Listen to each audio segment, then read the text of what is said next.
السلام علیکم۔ کلاس 9 کی اردو ہے، نظم ہے نعت رسول مقبول۔ نعت کہتے ہیں اس نظم کو جس میں رسول پاک صلی اللہ علیہ وآلہ وسلم کی تعریف بیان کی جائے۔ نعت رسول مقبول کا مطلب ہے وہ نظم جس میں حضرت محمد رسول اللہ صلی اللہ علیہ وآلہ وسلم کی خوبیاں، تعریف اور فضائل کو محبت اور عقیدت کے ساتھ بیان کیا جائے۔ آج ہم نعت کا مرکزی خیال، خلاصہ اور اشعار کی تشریح کریں گے۔ مرکزی خیال پڑھتے ہیں۔ اس نعت میں شاعر مولانا ظفر علی خان نے حضور نبی کریم صلی اللہ علیہ وآلہ وسلم کی عظمت، رحمت اور شان کو اجاگر کیا ہے اور بے پناہ محبت اور عقیدت کا اظہار کرتے ہوئے کہتا ہے کہ آپ صلی اللہ علیہ وآلہ وسلم ہماری اولین خواہش اور تمنا ہیں۔ آپ وجہ تخلیق کائنات ہیں۔ آپ صلی اللہ علیہ وآلہ وسلم نور کی وہ روشنی ہیں کہ جس نے تاریکی کو دور کیا۔ اللہ تعالیٰ نے آپ صلی اللہ علیہ وآلہ وسلم کی ذات اقدس کو وہ بلند مقام عطا فرمایا ہے جو کسی کو بھی حاصل نہیں۔ شاعر نے نعت میں آپ صلی اللہ علیہ وآلہ وسلم کو رحمت للعالمین، کمزوروں کا سہارا، محبت اور احترام کا پیغام دینے والی عظیم ہستی کے طور پر پیش کیا ہے۔ نظم کا خلاصہ پڑھتے ہیں۔ مولانا ظفر علی خان ایک قادر الکلام، باکمال شاعر اور صاحب اسلوب ادیب ہیں۔ آپ کو نعتیہ کلام میں بھی مہارت حاصل ہے۔ شامل نصاب نظم نعت رسول مقبول آپ کی تصنیف بہارستان سے لی گئی ہے، جس میں آپ نے نہایت عقیدت سے آقائے دو جہاں نبی آخر الزماں صلی اللہ علیہ وآلہ وسلم سے محبت کا اظہار کیا ہے۔ شاعر کہتے ہیں کہ ہمارے دل کی آرزوؤں اور تمناؤں کا محور و مرکز آپ صلی اللہ علیہ وآلہ وسلم کی ذات اقدس ہے۔ آپ صلی اللہ علیہ وآلہ وسلم ہی وجہ تخلیق کائنات ہیں۔ آپ صلی اللہ علیہ وآلہ وسلم خاصۂ خاصان رسول ہیں۔ آپ صلی اللہ علیہ وآلہ وسلم کو معراج پر جانے کا شرف حاصل ہوا جو کسی اور نبی کو حاصل نہ ہوا۔ آپ سردار الانبیاء اور دونوں جہانوں کے لیے رحمت للعالمین بن کر تشریف لائے۔ آپ صلی اللہ علیہ وآلہ وسلم کمزوروں، لاچاروں اور مظلوموں کے لیے حقیقی چارہ گر اور غمگسار بن کر تشریف لائے۔ آپ صلی اللہ علیہ وآلہ وسلم نہایت رحمت اور شفقت فرمانے والے ہیں۔ نبی کریم صلی اللہ علیہ وآلہ وسلم کا مقام و مرتبہ سب سے بلند ہے۔ عالم ارواح میں جب سب نے عہد الست کیا اور اللہ تعالیٰ کی وحدانیت کو تسلیم کیا تو ازل کی سیارات کے سینے سے توحید کا نور ظاہر ہوا، جس کی پہلی کرن حضرت محمد رسول اللہ صلی اللہ علیہ وآلہ وسلم کی ذات مبارکہ ہے۔ شاعر کہتا ہے کہ شب معراج کے موقع پر سدرۃ المنتہا کے مقام پر پہنچ کر حضرت جبرائیل علیہ السلام کے قدم رک گئے، مگر حضور نبی کریم صلی اللہ علیہ وآلہ وسلم کو اللہ تعالیٰ نے اس مقام سے آگے تک کی رسائی عطا فرمائی۔ یہ کائنات آپ صلی اللہ علیہ وآلہ وسلم کے لیے بنائی گئی ہے اور آپ صلی اللہ علیہ وآلہ وسلم کا مرتبہ سب سے بلند اور افضل ہے۔ آپ صلی اللہ علیہ وآلہ وسلم ہی خاتم النبیین اور خاتم الرسول ہیں۔ اشعار کی تشریح کرتے ہیں۔ پہلا شعر ہے: دل جس سے زندہ ہے وہ تمنا تم ہی تو ہو، ہم جس میں بس رہے ہیں وہ دنیا تم ہی تو ہو۔ تمنا کہتے ہیں خواہش کو، آرزو کو۔ اس شعر کا مفہوم پڑھتے ہیں: ہمارا دل آپ صلی اللہ علیہ وآلہ وسلم کی تمنا اور خواہش کی وجہ سے زندہ ہے اور ہم جس دنیا میں زندگی گزار رہے ہیں وہ بھی آپ صلی اللہ علیہ وآلہ وسلم کی بدولت ہے۔ تشریح پڑھتے ہیں۔ ہمیشہ تشریح لکھنے سے پہلے آپ نے لکھنا ہے حوالہ متن، نظم کا نام نعت رسول مقبول صلی اللہ علیہ وآلہ وسلم اور شاعر کا نام مولانا ظفر علی خان۔ تشریح پڑھتے ہیں۔ مولانا ظفر علی خان نے نعت کے اس مطلع میں حضور نبی پاک خاتم النبیین صلی اللہ علیہ وآلہ وسلم کو اپنی زندگی کی اصل روح اور مقصد قرار دیا ہے۔ شاعر کہتا ہے کہ زندگی کی خواہشات اور آرزوؤں کی بنیاد صرف اور صرف نبی پاک صلی اللہ علیہ وآلہ وسلم کی ذات مبارکہ ہے۔ انہی کی محبت سے دل زندہ اور بامعنی ہے۔ ہمارا جینا مرنا، ہمارا وجود، سب کچھ حضور پاک صلی اللہ علیہ وآلہ وسلم کے تصور، ذکر اور عشق سے وابستہ ہے۔ دنیا کی ہر چیز اسی وقت خوبصورت لگتی ہے جب اس میں حضور پاک صلی اللہ علیہ وآلہ وسلم کی نسبت شامل ہو۔ دنیا کی تمام رونقیں، رعنائیاں، چہل پہل اور خوبصورتی آپ صلی اللہ علیہ وآلہ وسلم کے وجود کی بدولت ہے۔ آپ صلی اللہ علیہ وآلہ وسلم کی محبت ہمارے ایمان کا حصہ ہے۔ اگر یہ محبت دل میں جاگزین نہ ہو تو یہ زندگی بیکار اور بے معنی ہو جاتی ہے۔ آپ صلی اللہ علیہ وآلہ وسلم کی ذات مبارکہ ہمارا سب سے بڑا سہارا ہے۔ حضور صلی اللہ علیہ وآلہ وسلم کی سچی محبت کے بغیر کوئی شخص مومن نہیں ہو سکتا۔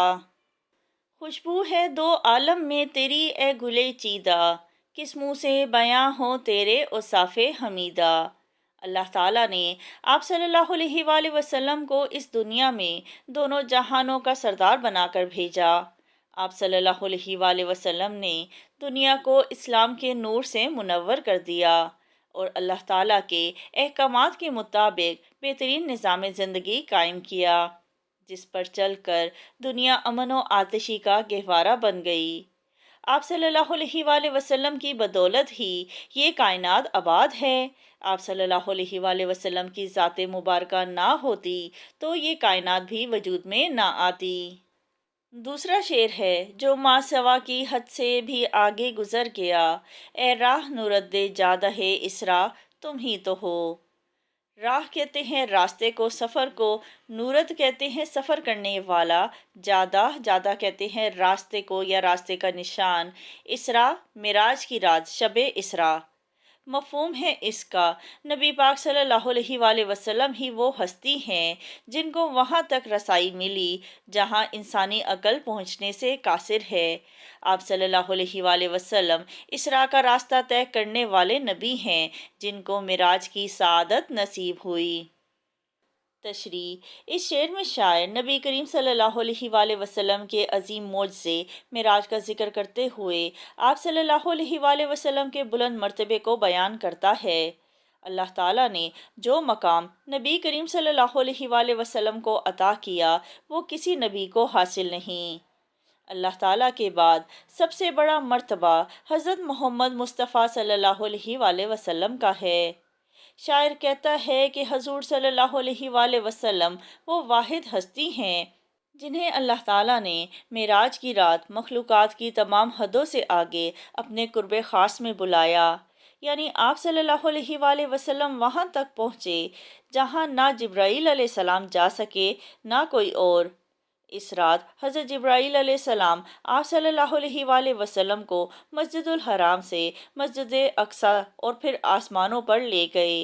آپ صلی اللہ علیہ وآلہ وسلم آسمانوں، ستاروں، فرشتوں اور عرش کے پردوں کو چیر کر رب کائنات کے قریب پہنچ گئے۔ آپ صلی اللہ علیہ وآلہ وسلم نے اللہ تعالیٰ کے حکم سے کائنات کی ہر وسعت کو پا لیا اور یہ سب کچھ ایک رات کے کچھ حصے میں ہوا۔ آپ صلی اللہ علیہ وآلہ وسلم کے علاوہ یہ شرف، مقام و مرتبہ کسی کو حاصل نہ ہو سکا۔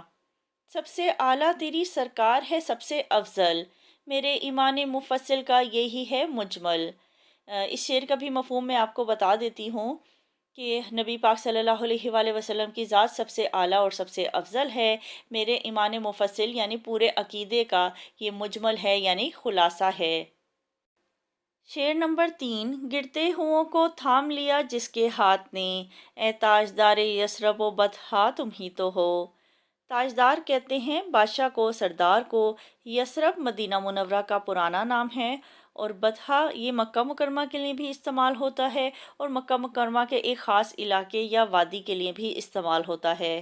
مفہوم ہے اس کا، آپ صلی اللہ علیہ وآلہ وسلم نے لوگوں کو گناہوں، گمراہی اور برائیوں سے بچایا، ان کی رہنمائی کی۔ آپ صلی اللہ علیہ وآلہ وسلم مکہ اور مدینہ کے عظیم رہنما اور سردار ہیں۔ تشریح: اس شعر میں شاعر نبی کریم صلی اللہ علیہ وآلہ وسلم کی رحمت، شفقت اور کرم نوازی کو بیان کرتے ہوئے کہتا ہے کہ آپ صلی اللہ علیہ وآلہ وسلم نہایت رحم دل تھے۔ آپ صلی اللہ علیہ وآلہ وسلم نے اپنی رفاقت کے ذریعے محروم طبقات کو بھی عزت نفس عطا فرمائی، مظلوموں اور بے سہارا لوگوں کو سہارا دیا اور انہیں اخلاقی اور روحانی زوال کا شکار ہونے سے بچایا۔ آپ صلی اللہ علیہ وآلہ وسلم غریبوں، محتاجوں اور مسکینوں پر شفقت فرماتے تھے، ہمیشہ ضرورت مند اور دکھی لوگوں کی مدد کرتے۔ آپ صلی اللہ علیہ وآلہ وسلم نے کبھی کسی کا کام کرنے سے انکار نہیں کیا۔ آپ صلی اللہ علیہ وآلہ وسلم مکہ اور مدینہ کے عظیم رہنما تھے۔ آپ صلی اللہ علیہ وآلہ وسلم سے پہلے عرب کے لوگ بتوں کو پوجتے تھے، دنیا کی تمام برائیاں ان میں موجود تھیں۔ آپ صلی اللہ علیہ وآلہ وسلم نے صداقت، ایمانت، حکمت، دانشوری اور سب سے بڑھ کر نبوت اور رسالت کی برکت سے اخلاقی اور روحانی پستیوں میں گھرے لوگوں کو سنبھالا اور اعلیٰ اور حقیقی مقاصد سے آشنا کر کے جینے کا ہنر سکھایا۔ قوت عشق سے ہر پست کو بالا کر دے، دہر میں اس میں محمد سے اجالا کر دے۔ اس کا مفہوم بھی میں آپ کو بتا دیتی ہوں۔ اس میں اللہ تعالیٰ سے دعا کی گئی ہے کہ عشق رسول صلی اللہ علیہ وآلہ وسلم کی طاقت سے ہر گرے ہوئے اور پست حال انسان کو بلند مقام عطا فرما اور پوری دنیا کو نبی پاک صلی اللہ علیہ وآلہ وسلم کے نام مبارک کی برکت سے منور کر دے۔ آپ صلی اللہ علیہ وآلہ وسلم نے مدینہ میں پہلی اسلامی ریاست قائم کی اور آپ صلی اللہ علیہ وآلہ وسلم ہی کی بدولت فتح مکہ کے بعد پورے عرب میں اسلام کا غلبہ چھا گیا۔ شاعر نے آپ صلی اللہ علیہ وآلہ وسلم کو مکہ اور مدینہ کا بادشاہ کہہ کر مخاطب کیا ہے۔ آپ صلی اللہ علیہ وآلہ وسلم نے زیر دستوں کو زبردست، کمزوروں کو قوی، پست کو بلند، محکوم کو حاکم اور غلام کو آقا بنا دیا۔ آپ صلی اللہ علیہ وآلہ وسلم کی تعلیمات پر عمل پیرا ہو کر ایک جاہل قوم دنیا کے ہر میدان میں آگے نکل گئی۔ شعر نمبر 4۔ دنیا میں رحمت دو جہاں اور کون ہے، جس کی نہیں نظیر وہ تنہا تم ہی تو ہو۔ نظیر کے معنی ہے مثال، مفہوم ہے اس کا آپ صلی اللہ علیہ وآلہ وسلم ہی وہ واحد ہستی ہیں جو دنیا اور آخرت دونوں کے لیے رحمت بن کر آئے۔ آپ صلی اللہ علیہ وآلہ وسلم کی ذات بابرکت ایسی ہے کہ جس کی دنیا میں کوئی مثال نہیں ملتی۔ تشریح۔ اس شعر میں شاعر نبی کریم صلی اللہ علیہ وآلہ وسلم کی شان بابرکت بیان کرتے ہوئے کہتا ہے کہ اللہ تعالیٰ نے اپنے محبوب کو دونوں جہانوں کے لیے رحمت للعالمین بنا کر بھیجا۔ آپ صلی اللہ علیہ وآلہ وسلم دنیا کے لیے بھی رحمت ہیں اور آخرت کے لیے بھی۔ آپ صلی اللہ علیہ وآلہ وسلم انسانوں، جانوروں، پرندوں اور تمام مخلوقات کے لیے رحمت بنا کر بھیجے گئے۔ دین اسلام کی اشاعت کے دوران آپ صلی اللہ علیہ وآلہ وسلم نے بہت مشکلات اور مصائب کا سامنا کیا۔ کفار مکہ نے آپ صلی اللہ علیہ وآلہ وسلم کو بہت تکالیف پہنچائیں۔ اہل طائف نے آپ صلی اللہ علیہ وآلہ وسلم سے انتہائی بدسلوکی کی، لیکن آپ صلی اللہ علیہ وآلہ وسلم نے کبھی کسی دشمن کے لیے بھی بد دعا نہیں کی، کسی سے بدلہ نہیں لیا، اپنے جانی دشمن تک کو ایذا نہیں پہنچائی، ہمیشہ عفو و درگزر سے کام لیا۔ آپ صلی اللہ علیہ وآلہ وسلم کی حیات طیبہ لمحہ لمحہ رحمت و شفقت کی مثالوں سے بھری پڑی ہے۔ رحم دلی اور درگزر میں آپ صلی اللہ علیہ وآلہ وسلم کا کوئی ثانی نہیں۔ اللہ تعالیٰ نے قرآن مجید میں ارشاد فرمایا، اور ہم نے آپ صلی اللہ علیہ وآلہ وسلم کو تمام جہانوں کے لیے رحمت بنا کر بھیجا۔ آپ صلی اللہ علیہ وآلہ وسلم اپنی صفات میں تنہا ہیں۔ آپ صلی اللہ علیہ وآلہ وسلم جیسا کوئی اور دوسرا نہیں۔ دونوں جہانوں کی سرداری اللہ کے کرم سے آپ صلی اللہ علیہ وآلہ وسلم کے ہی پاس ہے۔ آپ صلی اللہ علیہ وآلہ وسلم وہ واحد ہستی ہیں جو ہر زمانے، ہر قوم اور ہر دور کے لیے رحمت اور ہدایت کا کامل نمونہ ہیں۔ کوئی اس کا مشابہ ہے نہ ہمسر نہ نظیر، نہ کوئی اس کا مماثل ہے نہ قابل نہ بدل۔ شعر نمبر 5۔ چھوٹا جو سینہ شب تار الست سے، اس نور اولی کا اجالا تم ہی تو ہو۔ شب کہتے ہیں رات کو، تار کہتے ہیں اندھیری سیاہ کو۔ الست، الست جو ہے وہ قرآن مجید کی ایک آیت الستو بربکم سے لیا گیا ہے، جس کے معنی ہیں کیا میں تمہارا رب نہیں ہوں۔ مفہوم پڑھتے ہیں اس کا۔ شاعر نے کائنات کی تخلیق کا ذکر کرتے ہوئے کہا ہے کہ ازل کی اندھیری رات کے سینے سے جب نور خدا بندی کا ظہور ہوا تو وہ روشن کر دینے والا پہلا نور دراصل نور محمدی صلی اللہ علیہ وآلہ وسلم تھا۔ تشریح: شاعر اس شعر میں شب تار الست کی تلميح استعمال کرتے ہوئے سورہ اعراف کی آیت نمبر 172 کی طرف اشارہ کرتا ہے، جس میں اللہ تعالیٰ نے روز ازل تمام ارواح سے استفسار کیا کہ کیا میں تمہارا رب نہیں ہوں؟ جواب میں ہر ذی روح نے کہا، کیوں نہیں، ہم گواہی دیتے ہیں۔ شاعر کہتا ہے کہ تخلیق کائنات سے قبل کی خاموشی اور گہرے اندھیرے میں پہلا نور جو ظاہر ہوا وہ نبی پاک صلی اللہ علیہ وآلہ وسلم کا تھا۔ یہ وہ وقت تھا جب نہ زمین تھی، نہ آسمان، نہ انسان، چاروں طرف اندھیرا پھیلا ہوا تھا۔ حضور پاک صلی اللہ علیہ وآلہ وسلم کا نور ہی وہ پہلا نور تھا جس سے تخلیق کا سلسلہ شروع ہوا۔ آپ صلی اللہ علیہ وآلہ وسلم اللہ تعالیٰ کے محبوب ترین بندے ہیں۔ آپ صلی اللہ علیہ وآلہ وسلم ہی کی ذات کو تخلیق کا مرکز و محور بنایا گیا۔ آپ صلی اللہ علیہ وآلہ وسلم نہ ہوتے تو یہ کائنات بھی نہ ہوتی۔ اسی نور محمدی صلی اللہ علیہ وآلہ وسلم سے کائنات کو زندگی، روشنی اور ہدایت ملی۔ شاعر حضور پاک صلی اللہ علیہ وآلہ وسلم سے مخاطب ہو کر کہتا ہے، اے نبی صلی اللہ علیہ وآلہ وسلم، الست کی تاریخی رات کے سینے سے جو پہلا نور نمودار ہوا، اس کی پہلی کرن آپ صلی اللہ علیہ وآلہ وسلم ہی ہیں۔ اس سے مراد یہ ہے کہ آپ صلی اللہ علیہ وآلہ وسلم ہی وجہ تخلیق کائنات ہے۔ یہ تمام رونقیں آپ صلی اللہ علیہ وآلہ وسلم کے دم سے ہی ہیں۔ نگاہ عشق و مستی میں وہی اول وہی آخر، نگاہ عشق و مستی میں وہی اول وہی آخر، وہی قرآن وہی فرقان وہی یاسین وہی طٰہٰ۔ اچھا، اس کا مفہوم بھی میں آپ کو بتا دیتی ہوں۔ عاشق کی نگاہ میں نبی پاک صلی اللہ علیہ وآلہ وسلم ہی کائنات کی ابتدا اور انتہا ہیں، اور آپ صلی اللہ علیہ وآلہ وسلم ہی ہدایت کا مکمل سرچشمہ ہیں۔ شعر نمبر 6: جلتے ہیں جبرائیل کے پر جس مقام پر، اس کی حقیقتوں کے شناسا تم ہی تو ہو۔ مفہوم ہے اس کا وہ مقام یعنی سدرۃ المنتہا جہاں تک حضرت جبرائیل علیہ السلام کی بھی رسائی نہیں، اللہ تعالیٰ نے اس کی حقیقت سے آگاہی نبی پاک صلی اللہ علیہ وآلہ وسلم کو دی۔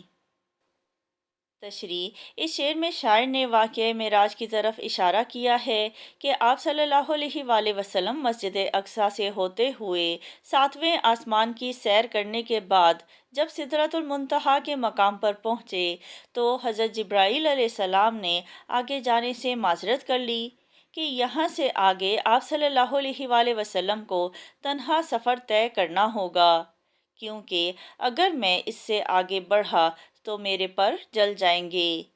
آپ صلی اللہ علیہ وآلہ وسلم وہاں سے آگے تشریف لے گئے۔ اللہ تعالیٰ نے اس مقام سے آگے کے حقائق کی رسائی اپنے محبوب صلی اللہ علیہ وآلہ وسلم کو عطا فرمائی۔ شاعر کہتا ہے کہ جس مقام سے حضرت جبرائیل علیہ السلام بھی آگے نہیں گزر سکے، اللہ تعالیٰ نے آپ صلی اللہ علیہ وآلہ وسلم کو اس سے آگے کے رازوں سے بھی واقف کروایا۔ آپ صلی اللہ علیہ وآلہ وسلم سدرۃ المنتہا سے آگے لامکاں کی حدود میں داخل ہو گئے اور اللہ تعالیٰ سے ہم کلام ہونے کا شرف پایا۔ دیکھی نہیں کسی نے اگر شان مصطفیٰ، دیکھی نہیں کسی نے اگر شان مصطفیٰ، دیکھے کہ جبرائیل ہے دربان مصطفیٰ صلی اللہ علیہ وآلہ وسلم۔